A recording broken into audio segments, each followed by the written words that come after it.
Quran burning, igniting action and empowerment, rise above emotion. All clips are used under the fair use doctrine. Do not make a copyright claim. Protests have spontaneously erupted in several nations in response to the latest burning of the Quran in Sweden. Today we will analyze and determine what is the best response Muslims who love the Quran dearly and good-hearted non-Muslims should have for this disrespectful anti-Islam and anti-Muslim rhetoric coming out of the Western world. Reuters footage shows the moment a man set fire to a copy of the Quran, Islam's holy text, in Stockholm on Wednesday. An event sparking diplomatic anger from Turkey that may put Sweden's bid to join NATO at risk. It was part of a protest outside the Swedish capital's central mosque, staged at the start of the Muslim holiday of Eid al-Adha.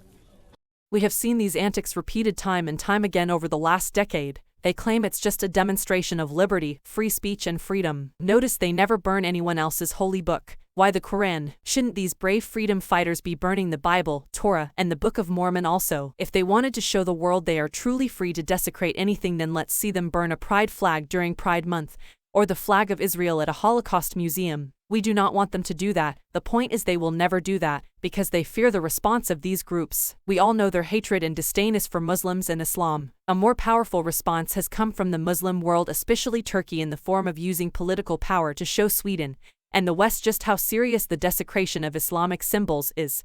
The Holy Quran, which is under God's protection, will never be damaged just because a copy of it was burnt by a crusade left over. But those who encourage or tolerate this attack should understand the consequences of it. Your security forces, your police protected him, and this guy carried out this betrayal, this insanity, this shamelessness, and this dishonorable attack. And they will say, look what we did to Muslims thanks to Swedish police's protection. Those who caused this disgraceful attack in front of the Turkish embassy can no longer expect any support from our country in their NATO bid.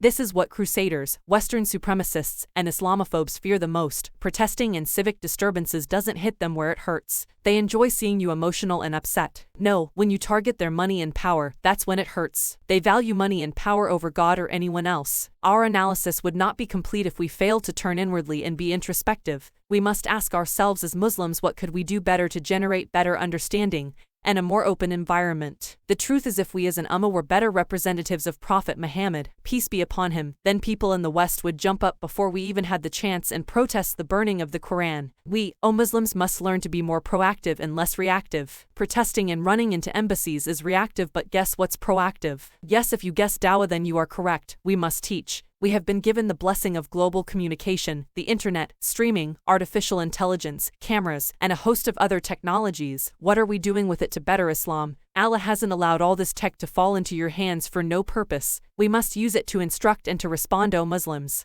First of all, thank you for the talk. It's amazing. I really enjoyed it. And second of all, you mentioned something about respond versus react. Can you elaborate more about this point? Yeah. Well, all we have to do is just, rewind the clock, rewind the tape, back like 3 or 4 years, and see what did Muslims do when somebody slandered the Prophet ﷺ, wrote some cartoons. What did Muslims do? Did they respond or react? Yes.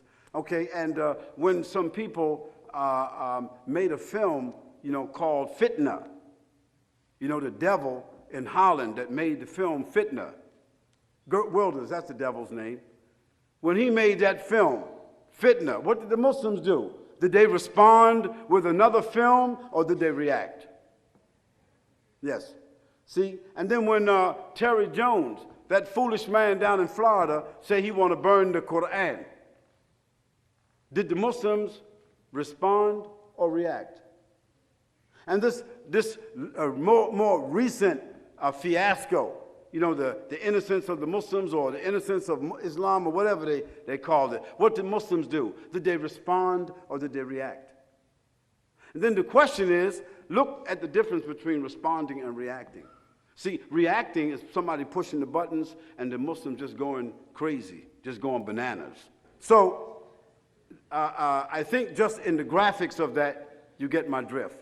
That we Muslims, we need to put our resources together. Gather ourselves together.